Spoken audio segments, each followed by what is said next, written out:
Welcome, my name's Jess and this is my channel Jess's Modern Life. So anyone that's watched my videos before or follows me on Instagram knows that I love Pinterest. So Pinterest is the first place I go if I'm needing meal inspiration, if I'm trying to meal plan based off the ingredients I've got, or for searching old recipes. Most of my recipes that I love and use over and over are stored in Pinterest. So I've been getting a little bored with my usual meal plan, my usual rotation. So I thought I'd do a little bit of an experiment and try something a bit different. So while I was looking on Pinterest, I thought I'd search dinner recipes. And I was having a look at the top 4 recipes that came up. So they're not usually recipes that I would try, not something I'd usually gravitate towards, but I thought I'd give them a shot and see what I thought. So there's 4 things I look for when I'm deciding if I'm gonna add something to my dinner rotation, or if it's something that I'm gonna make again. So the first one is cost effectiveness. So I wanna make sure that I can make it for a decent price and it's not gonna cost a lot. The second one is really based around how long is it going to take. So while I don't mind investing some time cooking some recipes every now and then, the majority of the recipes that I do use over and over again are fairly quick and easy to use. The third thing I look for is it healthy? So while I don't mind a carb, I love a good old carb, and dairy and cheese, generally I like to make my meals fairly healthy. I don't want to feel like I need a nap afterwards. And the fourth thing is, does it reheat well or will it last a couple of days? So as a family of 3, quite often we do have some leftovers, and I do like to meal prep for Blake and I for our dinners throughout the week, Monday to Thursday. So yeah, it's really important to me that it's going to reheat well, it's going to freeze well, and yeah, that it's just going to last a few days without getting gross. So as you guys can see, this is my Pinterest. So as I mentioned, I just searched dinner recipes. So the top ones we've got is taco lasagna. The one on the right's an ad. Then we've got oven baked chicken parmesan, easy cheesy baked tortellini, and then broccoli chicken casserole. So the first one I'm going to do is the taco lasagna. Looks delicious. So this recipe calls for pico de gallo. We don't really have that in Australia. So I diced up some tomato and onions. Doesn't mention a measurement anywhere. So 12 taco-sized flour tortillas. I did 6 jumbo, worked great. It did say 750 grams or 1.5 pounds of ground beef. I did 500 grams, again, worked fine. 2 cups of heavy cream, 1 packet of taco seasoning. Now another thing we don't have in Australia is Mexican cheese. So you actually need 3 cups. So I just mixed cheddar with some seasoning, worked great. 4 tablespoons butter. And it also mentions some Cajun seasoning, which I forgot, but I added on the end. So always preheat my oven. So 400 degrees Fahrenheit, which is about 200 degrees Celsius. We end up cooking the lasagna for 20 minutes. So as you can see, I've already got the ground beef browning and I've just added my taco seasoning and I add some water as per the seasoning's directions. While that's kind of bubbling away, I add in my butter to make our mock white sauce for the lasagna.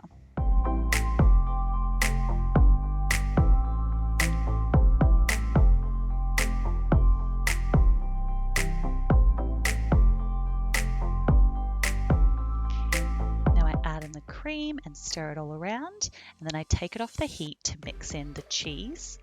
Now it doesn't show it, but I add some of that spice mix as I mentioned. Just whatever it is to your taste, guys.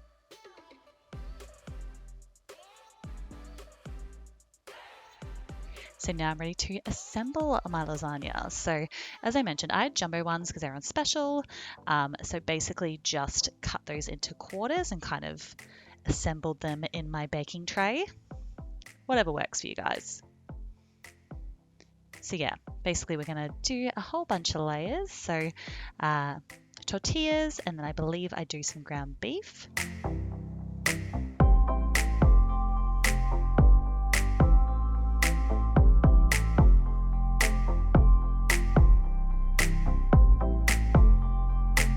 Then we're going to add add some of that cheese sauce.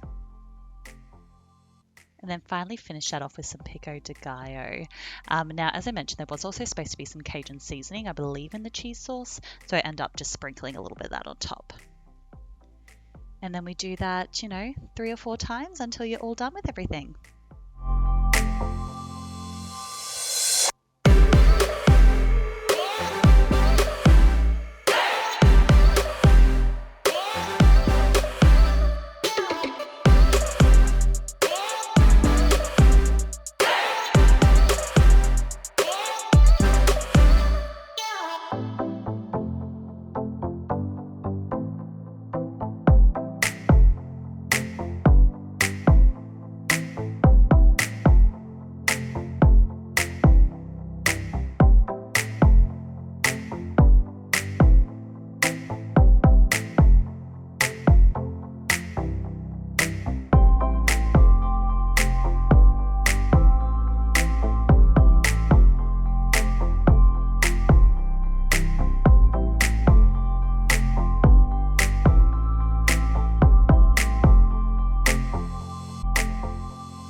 So this recipe was actually amazing. I personally think it needed the lime juice and some spice, which is why I added the jalapenos. But yeah, definitely cost effective, easy, and reheats really well. So the next one we're doing is the chicken Parmesan. So this one we're actually preheating the oven to 200 degrees Celsius. And yeah, we're already getting ready for the chicken. Sorry guys, I forgot to take a photo of the ingredients, but I'll talk you through it now. So we've got 2 chicken breasts, which I've pounded flat, half a teaspoon garlic powder, 1 teaspoon oregano, 1 egg. Then we've got the breadcrumb mixture, which is 1 cup of panko and half a cup of Parmesan. And then I'll talk you through the toppings at the end. So I actually didn't have garlic powder, so I just used crushed garlic and mixed it in with the eggs. But yeah, as you can see, I've breaded those all ready to go. With all of these recipes, I'm going to add the links in the description box below, so don't worry, you can follow them that way. You really should be having like a wet and a dry hand when you do this. I never learn. I try, it never happens. I just end up making a big old mess. So just make sure you coat it really, really well. That's what makes it nice and crispy.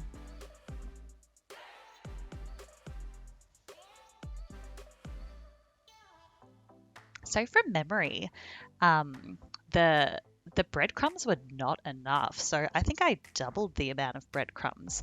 So just keep that in mind.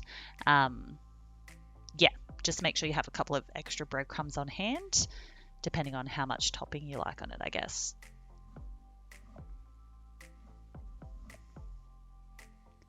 So those are all ready for the oven. So cook them for 15 minutes, as I mentioned, 200 degrees Celsius, and then we actually top them with the sauce. So there's 1 cup of marinara sauce.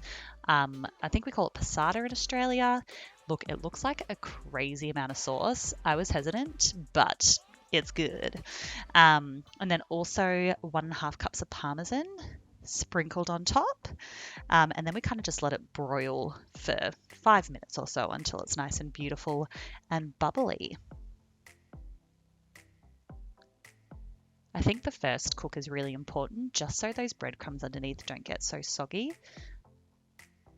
And of course, so the cheese and sauce doesn't burn. So I know it's a little bit of extra effort, but make sure you kind of do it in those 2 steps.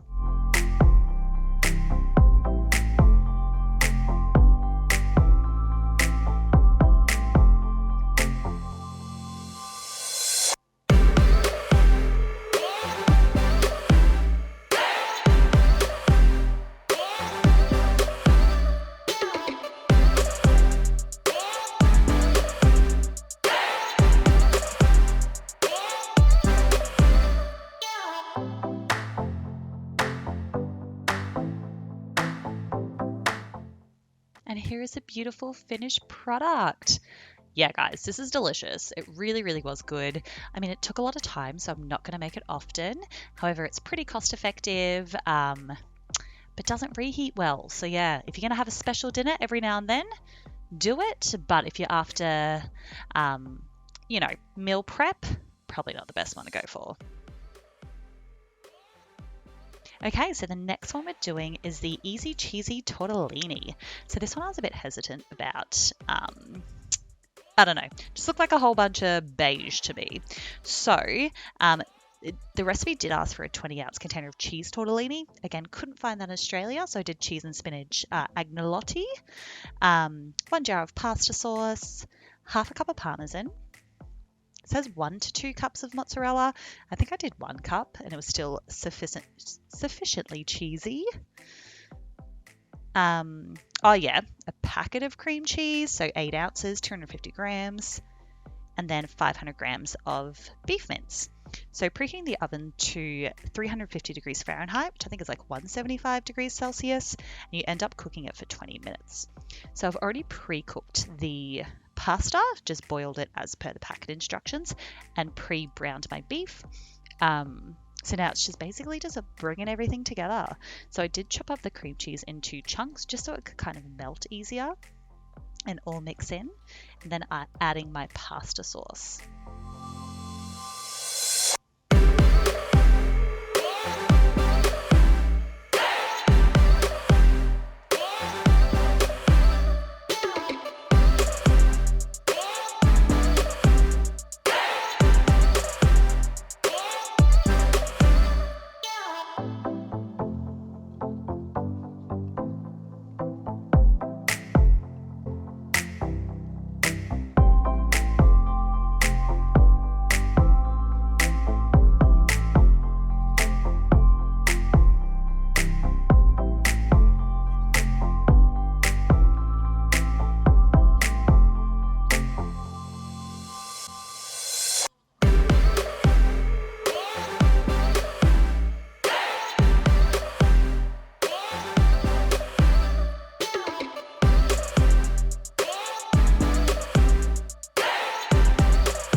So there's the final mixture bubbling away.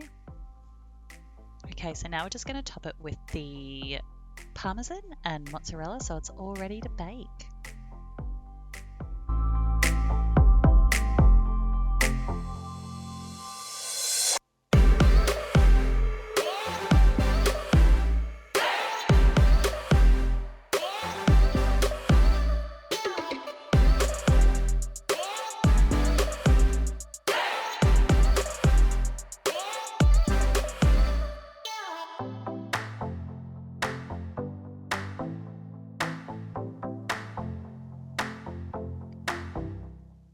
And there's the finished product.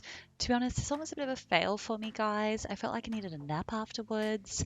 Not particularly cost effective. I guess it's quick and easy and it does reheat well. So if you're wanting kind of a hearty freezer meal, you can make it in advance. This is perfect. You could serve it with like a salad on the side.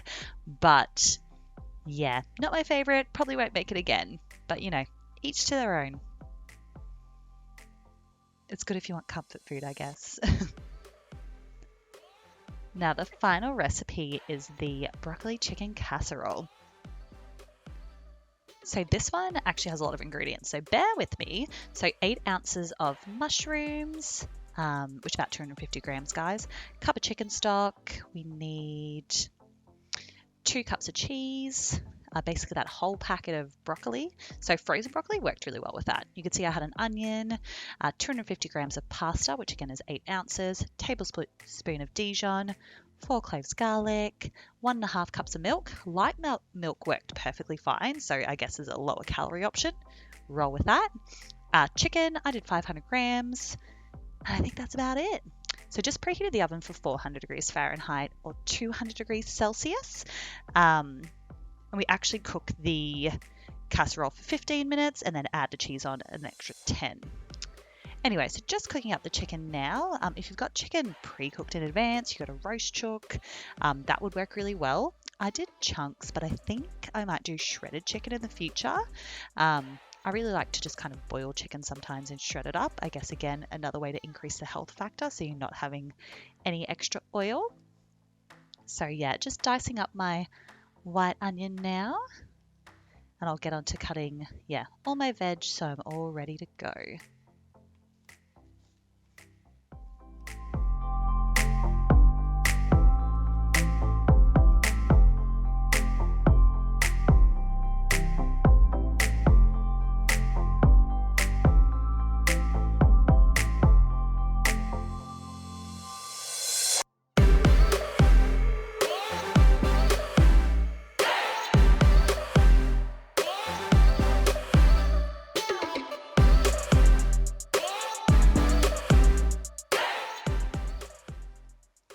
So just browning off my onion in a pan. So I like to use the same pan as the chicken, so might as well use up all that extra flavor.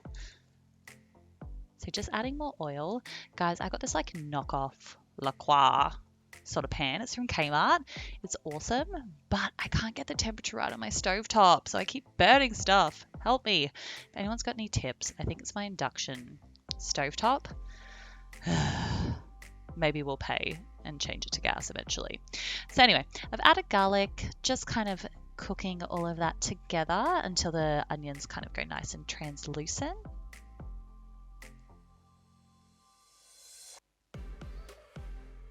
So basically with this one, we do kind of make like a white sauce, I guess you'd say, like a yummy mushroom white sauce. So we do need flour. Sorry, I forgot to show you guys that. Anyway, we're chucking in the mushrooms first. We're going to get that all, softened. So yeah, we do need 3 tablespoons flour. So I didn't have that with the ingredients. So yeah, obviously make sure you have that in your cupboard. Most people usually do, but with all this COVID craziness, flour's been a bit hard to come by. Everyone's become a baker all of a sudden. So make sure you got that.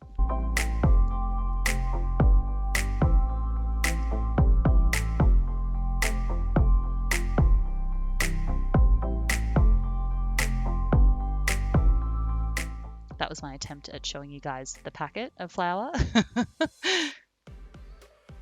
So yeah, for any of you guys that haven't made a white sauce before, basically you just kind of toast off the flour first, making sure to stir constantly, because you don't want that flour to burn. And then you start to basically add your liquid. Most white sauces do have butter. I didn't have any butter left over. It says 2 tablespoons. I just kind of use the existing oil in the pan. Again, worked out perfectly. If you're trying to do a little bit more low calorie, definitely do it that way. I think I added the stock first. What did I add? I don't know. Guys, that's my problem when I'm trying to read the ingredients and the method at the same time as voice recording.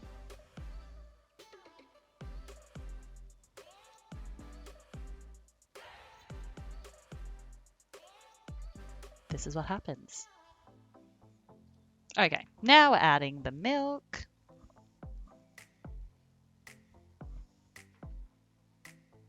And then basically just stir it around until it's nice and well combined and makes a beautiful sauce. Oh, can't forget the flavor. I've got to love a bit of Dijon. Look, you guys know, anyone that watches my videos, I like a lot of flavor. That was actually enough. So follow the recipe, guys. 1 teaspoon of Dijon is all you need and it works perfectly. Of course, salt and pepper as always, do it to taste. Yeah, it took like 10 years for my water to boil. So usually I'd be cooking my pasta at the same time as doing the sauce, but we had a bit of a fail, but it all worked out. So yeah, this was just 250 grams of pasta. I'm so used to cooking the whole packet, but this is actually quite, not low carb, but this fed us a lot of meals. I feel like the chicken and the massive amount of broccoli really bulk it out. So yeah, you definitely only need that much pasta. You're probably questioning it and want to pour in the whole entire packet. Don't. Half is perfect.